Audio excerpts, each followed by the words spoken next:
성경 말씀을 봉독하겠습니다. 성경 말씀은 마태복음 4장 23절부터 24절까지입니다. 예수께서 온 갈릴리에 두루 다니사 그들의 회당에서 가르치시며 천국 복음을 전파하시며 백성 중에 모든 병과 모든 약한 것을 고치시니 그의 소문이 온 수리아에 퍼진지라.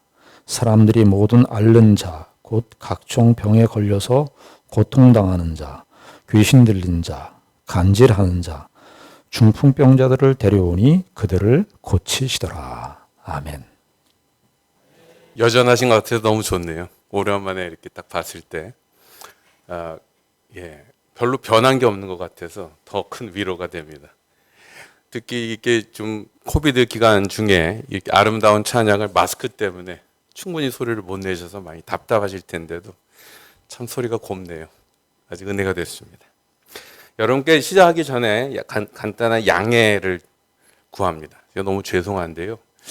사실 교회 분위기에 맞춘다면 제가 이제 양복을 제대로 입고 와야 되는데 지난 3년 동안 맞는 양복이 사라졌습니다. 저는 보통 이제 호주는 원체 물가가 비싸고 특히 사람 손으로 뭘 만드는 건 너무 비싼 동네라 한국에 오면 그때 이제 한 번씩 양복을 맞춰 입는데 맞는 게 없더라고요. 그래서 하여튼 오자마자 불리하게 가서 옷을 맞췄는데 아무리 빨리 맞춰도 오늘까지 나오는 양복이 없어서 제가 지금 이렇게 입고 뭐 빨간 돼지처럼 하고 나왔습니다. 여러분께서 좀 양해를 구해 주시고요. 예. 또 다른 것들은 여러분께서 또 제 설교를 더 전에 들어보신 분도 계시고 하지만 이게 제가 로뎀나무 아래 사역 대표다 이러면 거창하게 보실지 모르지만 그냥 교회의 교육 갱신을 위해서 애를 쓰는 작은 단체입니다. 그래서 그걸 위해서 또 여러분들도 계속 기도해 주셔서 제가 너무 감사하고 그런데 무엇보다도 제가 감사드리는 거는 해외에서 살아보신 분들 아마 이 중에도 계실 테니까 아실 거예요. 고국에 왔을 때 누군가 나를 반겨주는 사람이 있다는 것만큼 감격스러운 일이 없습니다. 가족이든 친구든 누군가 나를 반겨준다. 저는 이제 오늘 어머니 모시고 왔을 때 목사님께서 특별히 이렇게 교제하시고 저는 코카콜라 회장이 아니니까 원래 비행기를 따로 타고 다닐 리가 없습니다. 예. 그런데 같이 왔을 때 이렇게 여러분께서 또 반겨주시고 해서 너무 감사합니다. 그리고 그것 때문에 저는 무엇보다도 이 교회를 생각할 때마다 고향 같은 느낌이 있습니다. 고향 같은. 너무 감사드리고요. 간단히 기도하고 시작하겠습니다. 하나님 감사합니다.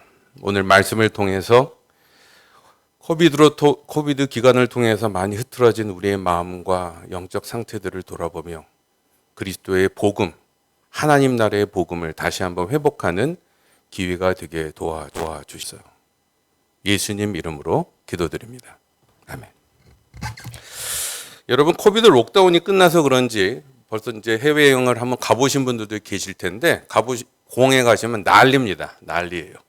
지금 사람들이 그 3년 동안 4년 동안 참았던 그 에너지를 지금 막 폭발적으로 표현하고 있습니다. 공항마다 막 넘치고 줄도 너무 길고 너무 힘들죠.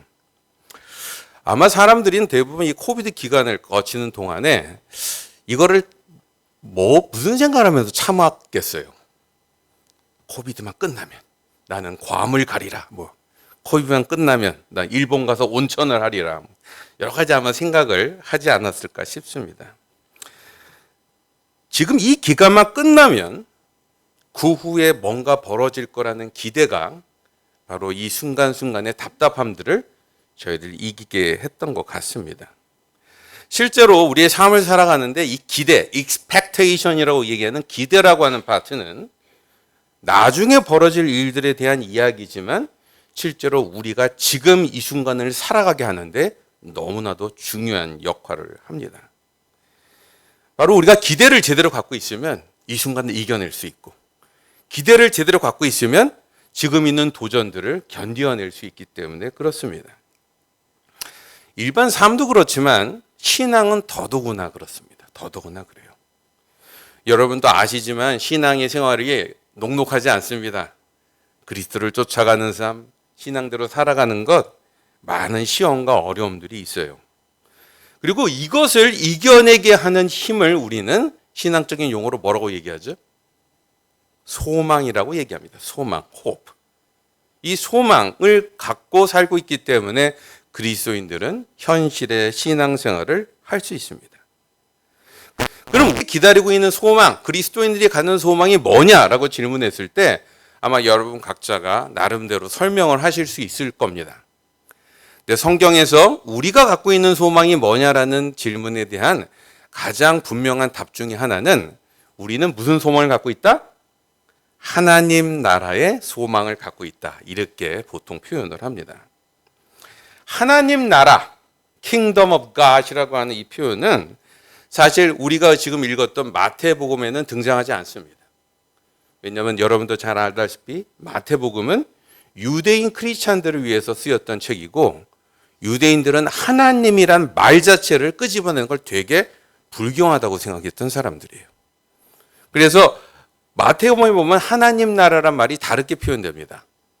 여기 본문에 나오지만 뭐라고 나올까요? 천국입니다. 천국. Kingdom of Heaven이 실제로는 하나님 나라하고 똑같은 말입니다. 근데 마태복음에서만 이렇게 표현된다는 것이죠. 예수님께서는 이 땅에 오셔서 하신 말씀을 한마디로 표현하셨습니다. 천국 복음. 그렇죠? 하나님 나라의 복음입니다. 그리고 다른 복음서에 보면 또 이렇게도 표현합니다. 예수님 자신이 오셨기 때문에 무슨 일이 벌어졌다고 얘기하세요? 하나님 나라가 가까이 왔다. 이렇게 표현하세요. 그러니까 예수님이 오심으로써 하나님 나라가 우리 주변에서 이제 나타나기 시작한 것이다. 이렇게 말씀하시는 것입니다. 성경에 보면은 예수님께서는 오셔서 당신 때문에, 주님 때문에 하나님 나라가 이제 시작됐다라고 표현하십니다. 그래서 우리가 문법을 다시 한번 되살려서 생각해 보면 완료형 시제 같은 것입니다.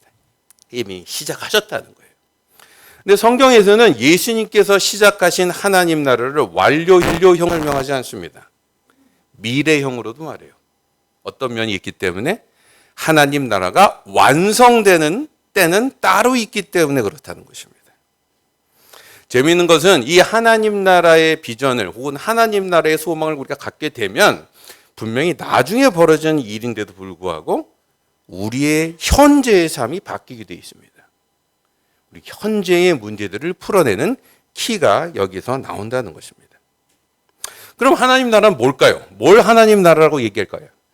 저는 사실 이 설명들을 호주나 어디나 설명할 때마다 한국에서 교육받은 사람들과 아닌 사람들의 차이를 발견합니다. 한국에서 사회를 공부하신 중고등학교를 나온 분들은 국가의 3대 요소가 뭡니까? 그럼 다 압니다. 뭔지 아세요? 국가의 3대 요소? 영토, 국민, 주권입니다. 다 아시죠? 예. 영토, 국민, 주권. 호주에서 공부한 사람들은 모릅니다. 예. 한국 사람들이 갖고 있는 상식의 양을 보여주는 아주 좋은 일입니다. 여러분, 하나님 나라를 설명할 때 이 콘셉트가 얼마나 중요한지 몰라요. 하나님 나라란 딴 곳이 아니라요. 하나님께서 통치하시는 곳. 이것을 하나님 나라라고 얘기합니다. 영토는 어디겠어요? 온 창조 세계입니다. 하나님의 영토는 교회만이 아니고요. 온 창조 세계가 하나님의 영토입니다. 주권은 어디 있겠어요? 창조주 하나님께 있습니다. 백성은 누구겠어요? 저와 여러분. 1차적으로 이제 하나님 나라의 백성이지만 실제로 의식하든 의식하지 않든 믿지 않는 이 세상의 모든 사람들도 하나님의 백성에 포함됩니다. 여러분도 알다시피 하나님 나라는 어려움들이 있어요. 왜냐하면 하나님의 통치 세계는 있고 하나님의 주권도 여전한데 문제는 어디서 오냐 하면 백성한테서 옵니다. 한국 분들은 이번 코비드 기간 중에 정부에서 마스크 쓰라 그러니까 다 쓰시죠. 제 비행기에서 내리자마자 충격받은 장면입니다. 백인들은 이런 말 잘 안 듣습니다. 백인들이 사회 질서 잘 지킨 것 같아도 자기가 불편한 거 하라 그러면 절대로 안 합니다. 막 목숨 걸고 싸우고 난리가 아니에요. 그러면서 우리 한국 사람들은 얼마나 서로를 위해서 잘 배려하고 잘 참는지 모르는 것 같아요. 모든 사람이 마스크를 쓰더라고요. 문제는요, 사람들이 이렇게 그 나라의 룰을 잘 따라줄 때는 그 나라의 평화, 방역도 제대로 되고 문제도 제대로 해결됩니다. 근데 국민들이 그 나라의 기준과 필요한 것들을 따르지 않으면 어떤 일이 생기겠어요? 여러분 혹시 뉴욕 가보신 분은 아시겠지만 한참 코비드 피크 때 유럽, 시드니, 영국 할 것 없이 많은 선진국들이 엉망진창이었습니다. 왜? 마스크도 안 쓰고요. 백신도 안 맞고 자기 마음대로 하다 보니까 너무너무 많은 문제들이 생겼기 때문에 그렇습니다. 우리가 살고 있는 이 실제 삶도 이런 면들이 있습니다. 하나님의 통치권도 있고 하나님의 나라는 여전히 이 창조세계 전체에도 불구하고 하나님의 백성으로 있어야 될 사람들이 더 이상 뭐를 지키지 않아요? 창조주의 지혜를, 창조주의 기준을, 창조주가 만들어 놓으신 바른 원리들을 따르지 않습니다. 문제는 따르지 않는 건 지 맘대로 할지 모르지만 그 결과는 피해갈 수가 없어요. 아무도. 어떻게? 무질서, 파괴, 문제들이 끊임없이 벌어집니다.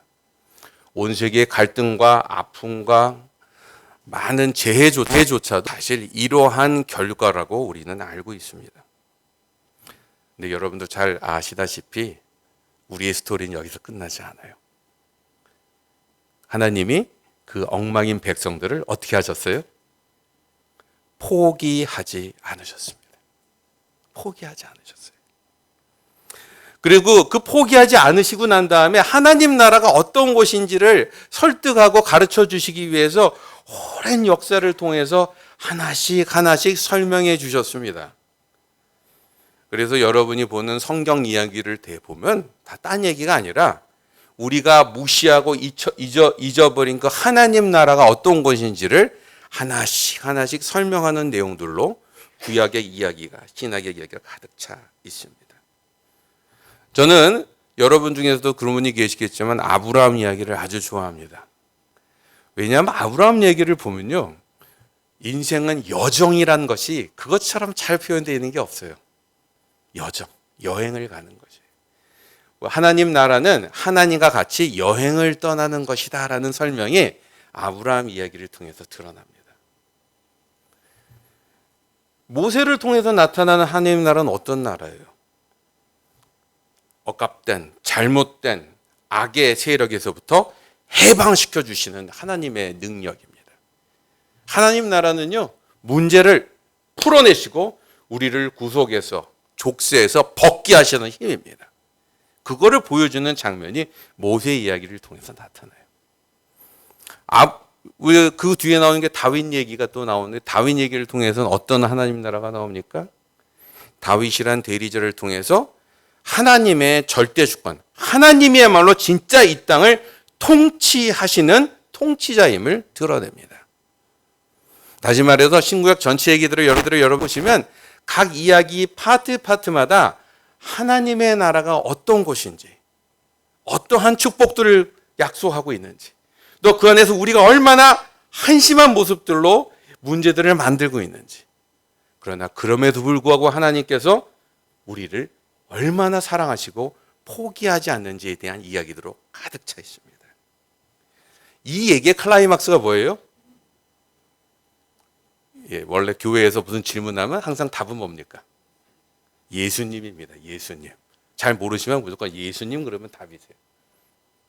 죄송합니다. 이게 제가 재밌으라고 얘기를 드렸는데 아무도 안 웃으셨어요. 어쨌든 예수님입니다. 예수 그리스도를 통해서 이 모든 하나님 나라의 쪼가리 이야기들이 다 통합이 되고 합쳐져서 저희에게 지시된 것입니다. 근데 이 예수님을 통해서 하나님 나라가 뭔지를 설명하시고 난 다음에 이것이 저와 여러분의 것이 되기 위해서는 두 가지의 채널이 필요합니다. 첫 번째는요, 하나님께서는 먼저 그 메시지를 통해서 저희의 마음을 바꾸십니다. 어떻게 바꿔요? 예수님의 도전과 그의 십자가를 통해서 우리를 주제파하게 만드세요. 우리가 얼마나 반역적이고 무지하고 못됐고 엉망인지를 깨닫게 하세요.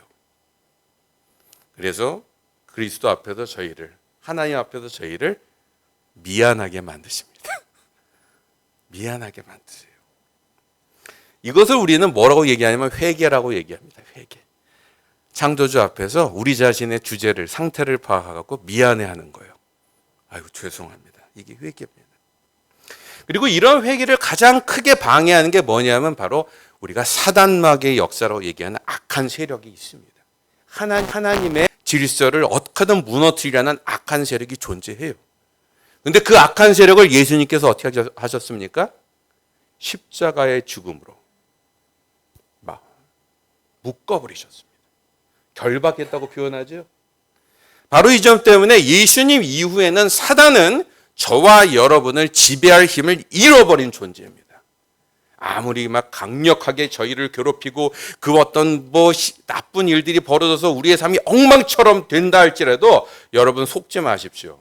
그 악한 세력은 저희를 지배할 수 없습니다. 누구 때문에? 예수 그리스도의 십자가 때문에. 2000년에 벌어진 사건 때문에 저희는 더 이상 거기에 지배될 필요가 없는 사람들이라는 거예요. 근데 문제는 그것을 알고도 저희가 어떻습니까? 꼭 이 다 망한 사기꾼이라도 큰 소리 치고 다니면서 이렇게 명함 팔면 우리가 잘 속듯이 우리는 그 사람, 그 사단의 악한 세력의 공갈에 정말 속습니다. 너는 내 손아귀겠어. 이 문제에서 넌 벗어날 수가 없어. 너는 저주받은 존재야. 이런 소리를 우리 귀에 막 속삭입니다. 그래서 자꾸만 넘어지죠. 근데 하나님께서는 저와 여러분의 그런 약점까지도 이미 다 아셨습니다. 그래서 뭘 보내주세요? 도우미를 보내십니다. 어떤 도우미요? 보혜사 성령님을 보내십니다. 보혜사는 한마디로 여러분도 알다시피 도우시는 분입니다. 저와 여러분이 그리스도를 통해서 회복된 그것을 제대로 깨닫고 누리지 못할 때마다 우리를 흔들어서 혹은 우리에게 다시 속삭여 주셔서 아니면 우리를 위해서 중보하셔서 우리가 다시 일어날 수 있도록 도와주시게 하는 분이 성령님이다. 그리고 그런 것들을 그 과정을 이어나가는 힘이 바로 신앙인의 삶입니다. 그 과정을 우리가 거쳐나가고 있죠. 여기 계신 분들도 마찬가지입니다. 근데 문제는 이것들로 하나님의 나라가 완성되진 않습니다. 왜? 나라라고 하는 게 나만 잘한다고 돼요?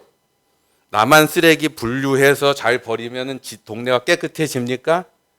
옆집 사람이 끊임없이 봉지에 쓰레기 안 담아서 버리면 지저분해요. 그게 우리의 현실입니다. 바로 그 점 때문에 하나님 나라의 완성은 저와 여러분의 변화로서 완성될 리가 없고 온 세상이 다 변할 때만이 완성됩니다. 그것을 먼저 뭐라고 얘기해요? 성경에선 마지막 때 종말이라고 설명합니다. 이 세상의 모든 무질서와 잘못된 것들을 하나님의 주권으로 통째로 바꿔버리시는 그때가 온다는 것입니다. 모든 것이 해결되는 그때가. 그것이 바로 하나님 나라의 완성 이야기입니다. 바로 이 점 때문에 제가 이렇게 거창하게 얘기를 드렸지만 사실 여러분 이미 다 알고 계신 내용들, 바로 신앙의 내용입니다. 이것이. 신앙이 뭐냐? 하나님 나라에 우리가 속해 있다는 걸 깨닫고 하나님 나라의 은혜를 경험하고 하나님 나라를 기대하면서 지금을 이겨내는 것입니다. 그게 신앙생활입니다. 여러분은 하나님 나라의 신앙생활을 하고 계십니까? 어떠세요? 바라기는 여러분이 그러한 신앙생활을 누리시고 여러분의 자녀들과 주변의 사람들과 옆에 있는 이들에게 이 하나님 나라의 실상과 은혜를 증거하실 수 있는 그런 귀한 교회가 되길 주님의 이름으로 기원합니다. 오늘 본문도 바로 이 하나님 나라를 설명하는 성경의 수많은 이야기 하나입니다. 근데 너무너무 중요해요. 이 구절은 특별히 마태복음을 여러분이 쭉 읽어보신 분들은 나오겠지만 마태복음에 나와 있는 이야기의 인트로덕션, 일종의 서두 역할을 하는 구절입니다.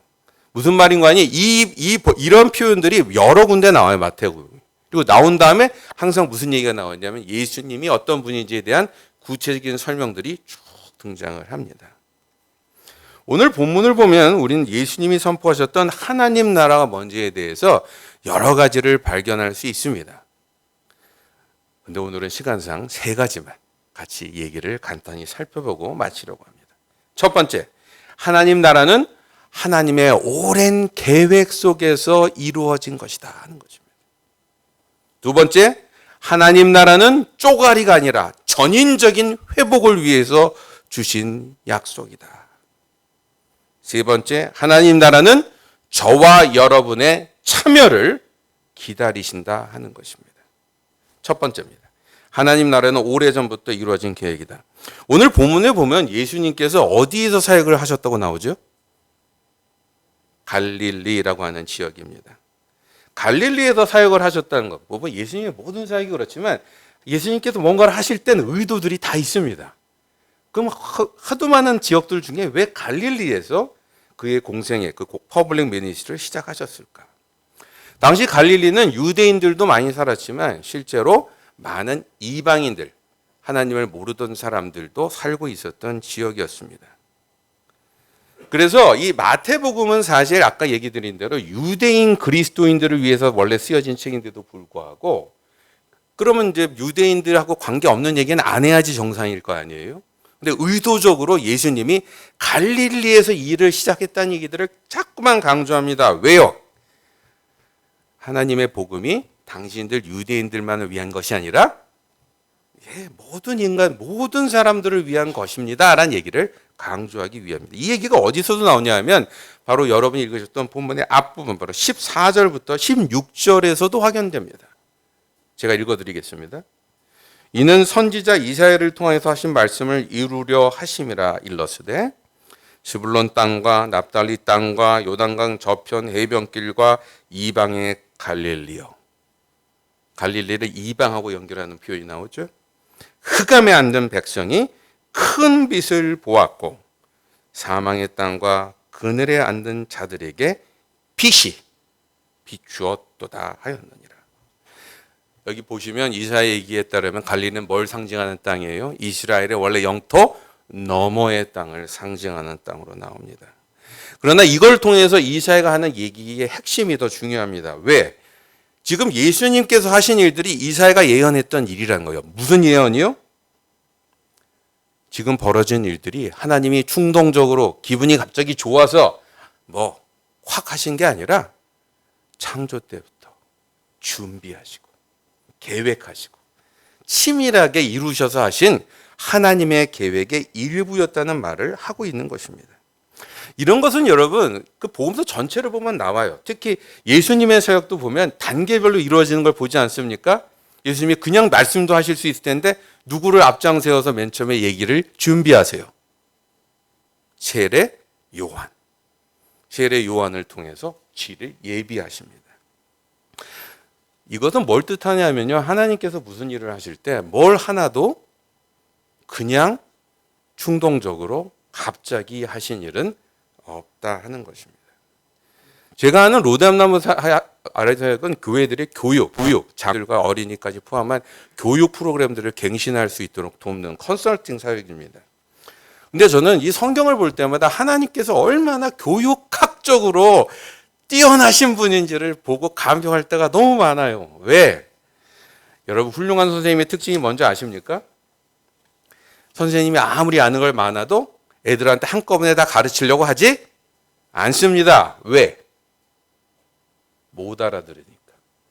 예. 아무리 좋은 것도요, 여러분 막 쏟아내시면 애들이 못 알아듣습니다.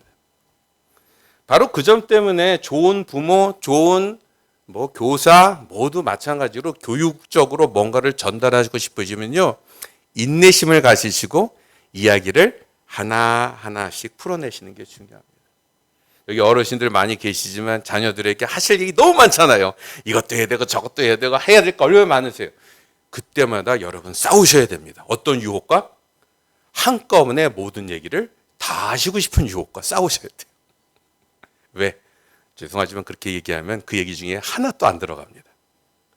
어린 자녀가 있는 부모들도 마찬가지입니다. 여러분이 갖고 있는 아이들에 대한 사랑, 아이들에 대한 관심, 여러 가지 지식들 많지만 그것들을 전달하기 위해서 가장 중요한 것은 인내입니다. 인내. 천천히 때에 맞춰서 조금씩 얘기해 나가는 것. 특히 하나님은 어떤 분이시냐면 빌드업을 잘 하십니다. 빌드업. 뭐냐면 여러분 좋은 영화 보신 분들은 아시겠지만 어떤 영화가 좋은 영화입니까? 복선이 잘 깔려있는 영화가 좋은 영화입니다. 무슨 얘기냐면 앞부분을 보는데 뒤에 벌어질 일들의 힌트들이 앞부분에 많이 나타나면 우리가 영화를 보면서 어떤 느낌이 드냐면 우와 그렇지 맞아 저거였지 하는 받아들이는 감동이 큽니다. 좋은 영화들은 대부분 복선이 깔려 있어요. 하나님 그 일을 하실 때 복선을 까셨습니다. 왜? 아주 오래전부터 뒤에 하실 일들을 조금씩 보여주시면서 또 그 당시의 수준과 상황에 맞춰 얘기하시는 인내를 같이 보여주셨기 때문입니다. 바로 이 때문에 여러분 하나님을 이해하려면 하나님 나라를 이해하시려면 죄송하지만 구약을 좀 공부하셔야 됩니다. 물론 여기 계신 우리 남포교회 분들이야 뭐 평소 실력들이 또 많은 성경 공부를 하신 분들이겠지만 여러분 우리가 신앙생활을 정의할 때요 한마디로 말하면 평생 동안 성경 속에 들어있는 하나님 나라 진리를 계속 배워가는 과정입니다. 여러분이 하나님 앞으로 가시는 그날까지 아무리 눈이 어두워지고 책 읽는 게 싫으시고 혹은 뭐 답 잘 안 되셔도 우리는 그 과정을 스톱할 수 없습니다. 왜요? 하나님 나라를 아는 것만큼 우리는 하나님 나라를 누릴 수 있게 되기 때문에 그렇습니다. 마치 뭐하고 비슷하냐면요. 호주에 왔을 때 호주의 생활을 잘하려면 요즘에 오는 젊은 이민자들은 사전에 호주 법까지 다 공부하고 와요. 저희 때 올 때하고 다르더라고요. 아주 똑똑합니다. 그러다 보니까 이 친구들이 호주에 딱 오면 뭐가 룰이 어떻고 법이 어떻고 상황 파악해서 손해도 잘 안 보고요. 거기서 자기가 누릴 권리도 다 찾고 그리고 움직이더라고요. 아주 똑똑합니다. 저는 그걸 보면서 우리가 갖고 있는 신앙생활도 좀 비슷하다는 생각을 해봅니다. 우리가 하나님께서 주신 얼마나 많은 은혜와 축복들이 있음에도 불구하고 알지 못하기 때문에 누리지 못하고 알지 못하기 때문에 깨닫지 못하는 게 너무 많아요. 바로 이 점 때문에 여러분이 아무리 교회 생활이 익숙하셨고 오래 다니셨고 죄송하지만 그거 소용없습니다. 왜? 저도 나름대로는 참 공부를 안 하던 사람이라서 제가 나름대로 10년이 넘도록 신학교를 다니고 공부를 했는데 진짜 솔직히 말씀드려서 저도 아직 잘 모릅니다. 여기 계신 분들 중엔 저보다 훨씬 더 신앙적으로 깊고 많은 것들을 깨달은 분도 계시겠지만 제가 장담할 수 있습니다. 그런 분들조차도 아직 가셔야 될 길들이 멀다는 것입니다.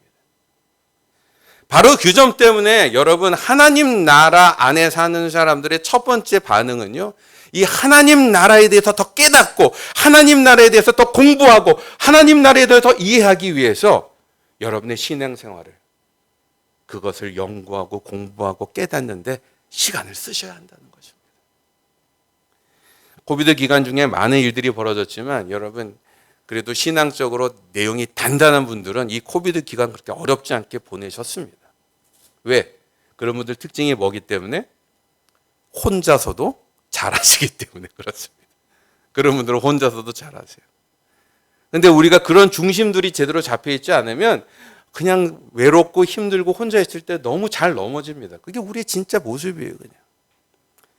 바로 이 점 때문에 코비드는 우리에게 어떤 도전을 줬냐면 여러분 우리가 실력을 키워야 됩니다. 우리가 내 중심을 바로 잡아야 됩니다. 우리가 갖고 있는 신앙의 내용들을 제대로 갖추고 있는지 확인해 봐야 됩니다. 이 질문을 저희에게 던졌다는 것입니다. 그리고 더 놀라운 것은 뭐냐면요. 여러분 이 하나님께서 약속하셨다는 것 모든 것을 계획으로 하셨다는 게 뭘 뜻한다고 생각하세요? 우리 주변에서 벌어지는 어떤 일들도 그냥 벌어지는 일은 없다는 것입니다. 바로 이 점 때문에 아무리 세상이 혼란해지고 사람들이 무너져가고 경기는 불안하고 건강도 힘들고 해도 저희는 그 뒤에 있는 하나님의 선하심에 대해 의심할 수 없습니다. 하나님의 계획이 의미하는 건 뭐냐면 우리 눈앞에서 벌어지는 어떤 상황들 앞에서도 창조자 하나님의 그 본질은 그분의 성품은 그분의 약속은 변할 수 없다. 왜? 처음부터 계획하셔서 움직이시는 분이니까. 이 얘기를 하고 있는 것입니다. 바로 이 점 때문에 하나님의 나라의 복음들을 더 붙들으시면 자동적으로 여러분은 이 변화무쌍한 세상과 혼란 속에서 평정을 잃지 않는 등대처럼 서 계실 수 있습니다. 바라기는 우리 남포교회 귀한 성도들께서는 이번 코비드 기간을 통해서 다시 한번 하나님 나라의 복음을 찾아보시고 연구하기 위해 성경을 펴시고 공부하시고 모임을 가지시는 귀한 성도들이 되시길 기원합니다. 그래서 이것을 통해서 코비드의 몇 배의 위기가 온다 할지라도 흔들리지 않는 그런 믿음의 소유자들이 되시길 주님의 이름으로 기원합니다. 두 번째 얘기는 하나님 나라는 전인적인 회복이 이루어지는 곳이다. 이게 뭐냐면 여기 보면은 하나님 나라 복음을 하시면서 예수님께서 뭘 하셨다고 나와요? 백성의 모든 병과 모든 약한 것을 고치셨다 이렇게 나옵니다. 이걸 보고 또 기독교의 어떤 일부에서는 기독교는 이제 병 고치는 것이 뭐 어떤 영적 기술 같은 게 우리가 따로 있는 것처럼 얘기하시는 분들도 계시죠. 근데 이게 성경을 좀 잘못 이해하는 결과입니다. 왜냐하면 자세히 보시면 이 얘기는 병을 고친다 이 얘기가 포커스가 아니에요. 뭘 하면서 이루어진 일이에요? 가르치시며 하신 일들이에요. 실제로 요한복음에 이 얘기가 가장 잘 나옵니다. 예수님의 기사, 어떤 것들을 놀라는 일들과 그분의 티칭은 항상 결합되어 있었어요. 다시 말해서 예수님의 기사와 이적은 뭐를 위한 예화다? 말씀을 설명하기 위한 예화다라고 하는 것이 중요한 내용이라는 것입니다. 그리고 특별히 이 구절이 인용된 이사야서 53장 4절에 보면 그냥 예수님께서 하나님께서 메시아가 오셔서 병 고치시는 것이 포커스다 이 얘기를 하는 게 아니라 이 세상에 있는 모든 문제들을 해결하실 능력이 있다 이것을 표현하는 시적인 표현으로 쓰여진 말이에요. 병도 고치고 약한 자도 고치시고 하신 이 얘기들이. 근데 문제는 우리가 이런 내용들을 보고 이제 치우쳐서 생각을 하죠. 그래서 많은 사람들은 특히 이 코비드 기간을 거치면서 이게 뭐 사실 뭐 기도해도 코비드 안 걸리지도 않고 낫지도 않고 생각보다 뭐 별로 힘도 없는 것 같고 많은 사람들이 실제로 그것 때문에 교회를 떠나셨습니다. 많이 떠나셨어요. 그래서 그래도 뭐 신앙을 좀 지킨다는 분 중에서도 뭐 신앙 뭐 원래부터 그런 거 아니고 그냥 우리 마음을 위로하는 거 이런 거 아니야? 그러니까 코비드 기간 중에 그래도 우리 마음 위로했으니 됐지. 뭐 이런 식으로 신앙을 마치 우리 마음이나 위로하는 수준의 뭔가로 설명하기도 합니다. 근데 오늘 복음은요, 여러분과 저에게 무슨 얘기를 하냐면요. 생각보다 복음은 그것 이상의 힘을 갖고 있다는 걸 잊지 마시라는 것입니다. 우리의 육체적, 정신적, 사회적 모든 문제의 키가 창조주 하나님의 손에 달려 있다는 것을 다시 한번 도전하신다는 것입니다. 여러분 생각해 보십시오. 복음이 역사되는 과정을, 프로세스를 굳이 설명을 한다면 이렇지 않습니까? 복음의 역사, 복음을 듣고 깨달으면 우리가 중심이 변한다고 했습니다. 하나님께서 죽어버린 우리의 영을 되살리시는 것이죠. 그렇게 되면 어떤 일이 벌어집니까? 그 전에 고민하지 않던 것들을 고민하고 그리고 더 나은, 더 건강한 삶들을 위해서 씨름하고 그전에는 신경도 쓰지 않은 창조자 하나님의 진리를 공부하며 우리가 거기서 우리의 삶들에 더 나은 답들을 찾기 위해서 몸부림하기 시작을 합니다. 그리고 이런 몸부림들이 계속되면은 하나님께서 거기에 더 많은 깨달음과 지혜들을 주세요. 근데 나중에도 얘기 드리겠지만 하나님께서는 우리랑 같이 동행하시는 분이지 우리 대신 뭘 하시는 분이 아닙니다. 왜? 뭔가가 내 것이 되려면 우리가 직접 고생하고 거쳐야 되는 부분들이 있기 때문에. 바로 이 점 때문에 신앙생활 안에서는 하나님께서는요, 우리가 혼자서 다 할 수 있거나 하나님께서 갑자기 하실 수 있는 일도 해주지 않을 때가 있어요. 왜? 우리가 깨닫고 우리가 씨름하고 우리가 거쳐야만 되는 그런 부분들이 있을 때. 현대사회는 많은 과학적 발견을 통해서 인간은 더 많은 지식과 더 많은 의식을 갖게 됐습니다. 뭐냐면 우리가 이제 책임지고 깨달을 수 있는 부분이 더 늘어난 거예요. 하나님은 여전히 지금 단 한순간의 틱으로 저와 여러분을 코비드에서 완전히 해결하실 능력이 있지만 저희가 지금까지 깨달은 씨름과 고민들로 얻어진 그러한 의학적 지식과 과학적 발견들을 통해서 또 같이 이야기하시기로 결정하신 분입니다. 바로 이 점 때문에 저희는 한편으로는 의학의 발견이나 과학 얘기들을 무시하지 않습니다. 그러나 동시에 그런 상황 속에 그게 전부 답이 아니다라는 걸 알고 있죠. 코비드 위기는 저희에게 두 가지 질문을 다 줬습니다. 한쪽에서는요, 지금 과학을 점점 더 너무너무 맹신하는 사람들이 늘고 있어요. 왜? 병을 고치고 백신 맞고 이런 것들이 과학적으로 다 이루어지니까. 근데 여러분 주변을 보십시오. 백신 문제들도 그렇지만 과학은 아직 구멍투성입니다. 그것이 우리의 답이 되지 못해요. 우리에게 도움은 될 수 있어도. 그래서 그리스도인들은 과학을 잘 활용하고 거기에 대해서 존중하지만 동시에 과학을 맹신하고자 하는 시대의 흐름에 앞서서 죄송합니다. 그렇지 않습니다. 이 땅의 지식, 이 땅의 진리는 단순히 과학이 얘기하는 것보다 훨씬 큽니다라고 말씀할 수 있으셔야 돼요. 동시에 저희가 지금 갖고 있는 신앙의 여러 가지 도전들 앞에서 하나님 왜 지금 이 문제들을 빨리 안 풀어주십니까? 경제적으로도 육체적으로 힘들어 죽겠는데. 이럴 때마다 여러분 기억하십시오.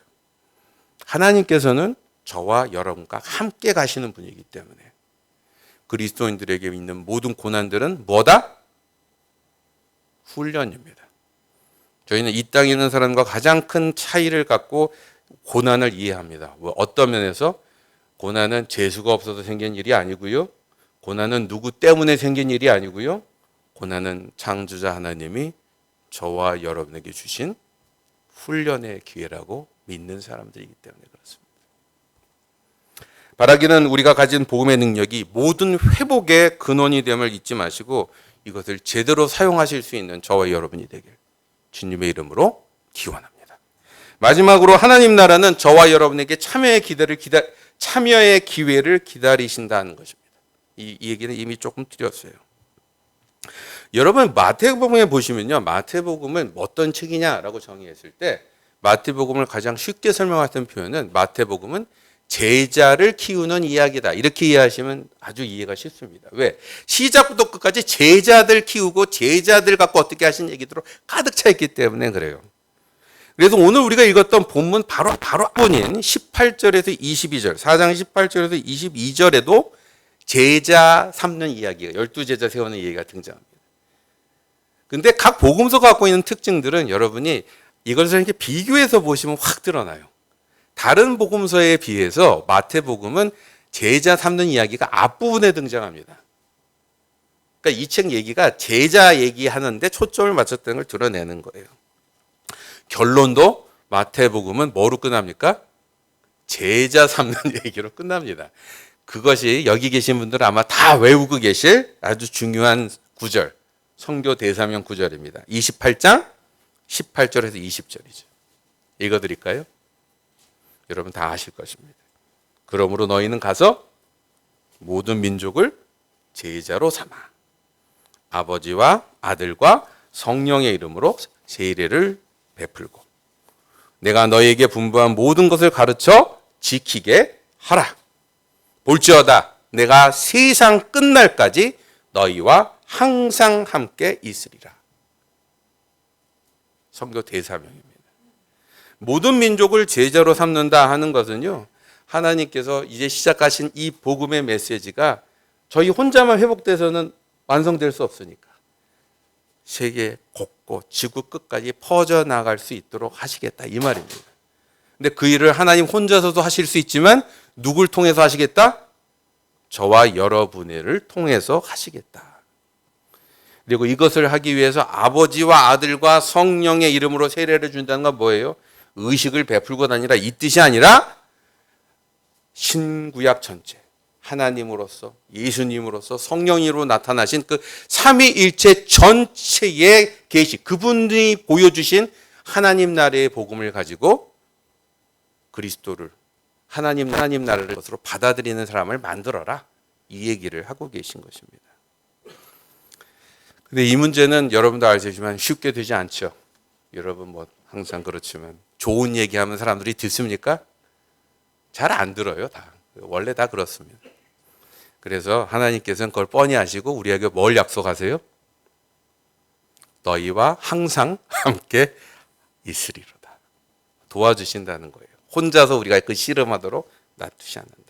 근데 여기 지금 이 선교 대사명에서 가장 중요한 파트는 적어도 우리가 얘기하는 이 얘기 맥락에서 제일 중요한 파트는 이 부분입니다. 너희에게 분부한 모든 것을 가르쳐 지키게 하라. 이 말이에요. 이게 무슨 말이겠어요?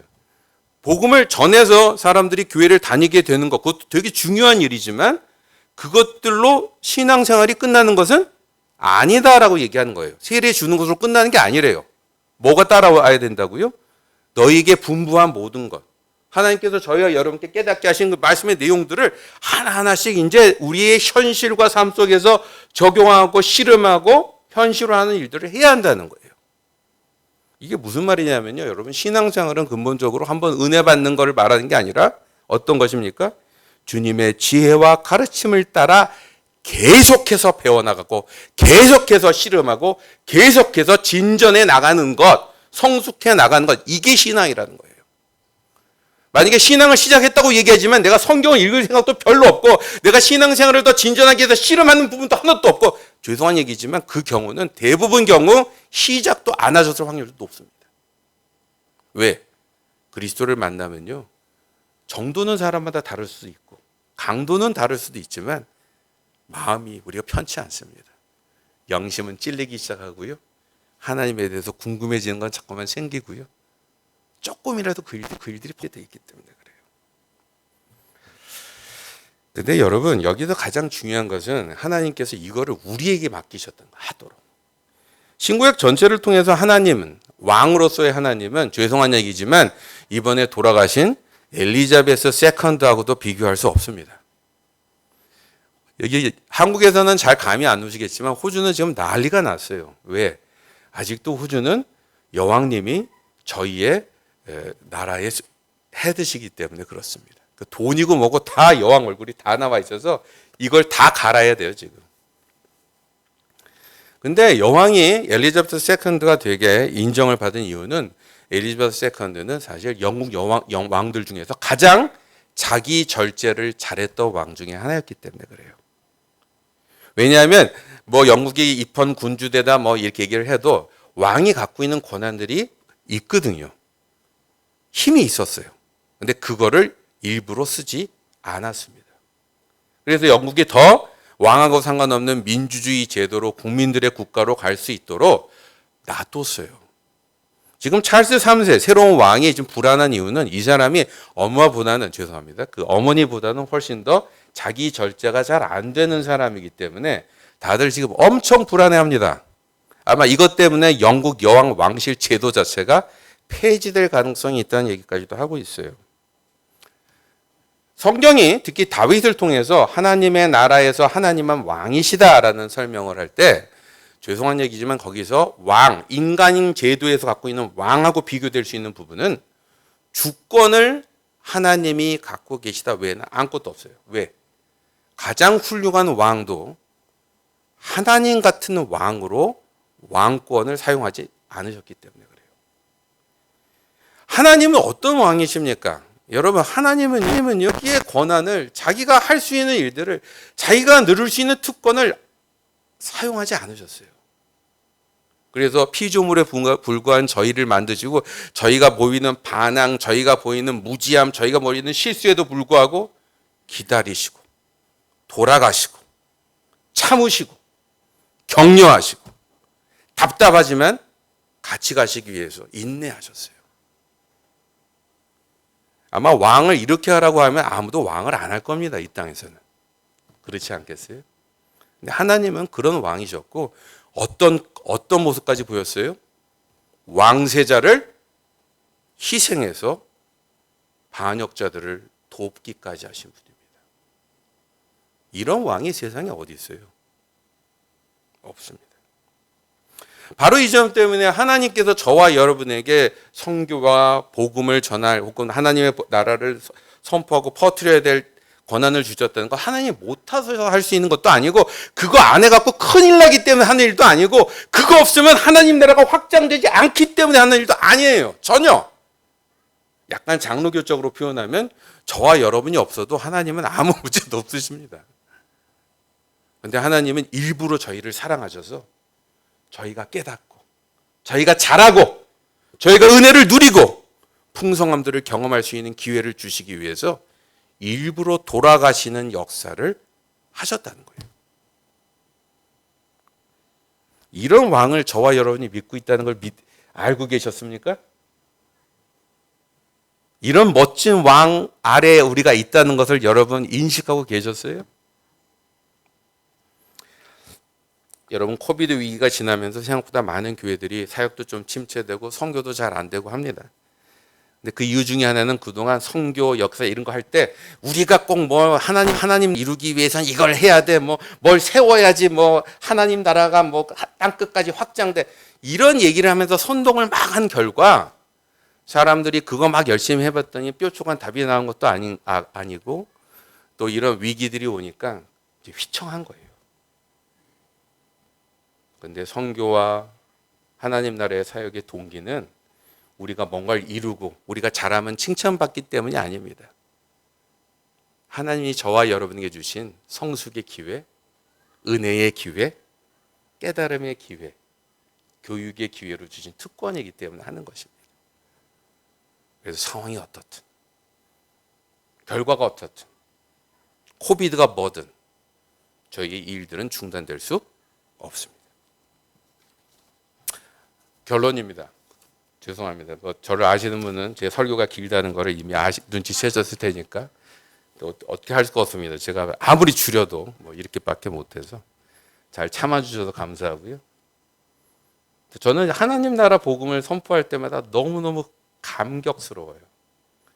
저와 여러분이 믿고 있는 신앙의 스케일과 내용이 비록 우리가 뭐 이렇게 지금 우리 자신을 보면 뭐 기독교가 뭐 힘도 못 쓰는 것 같고 뭐 별 것도 아닌 것 같고 바꾸는 것도 별로 없는 것 같고 뭐 문제도 뭐 욕도 많이 먹고 뭐 별의별 일들이 있지만 여러분 저희가 믿고 있고 저희가 지금 꿈꾸고 있고 저희가 나가고 있는 이 복음의 스케일은 죄송한 얘기지만 전 우주적입니다.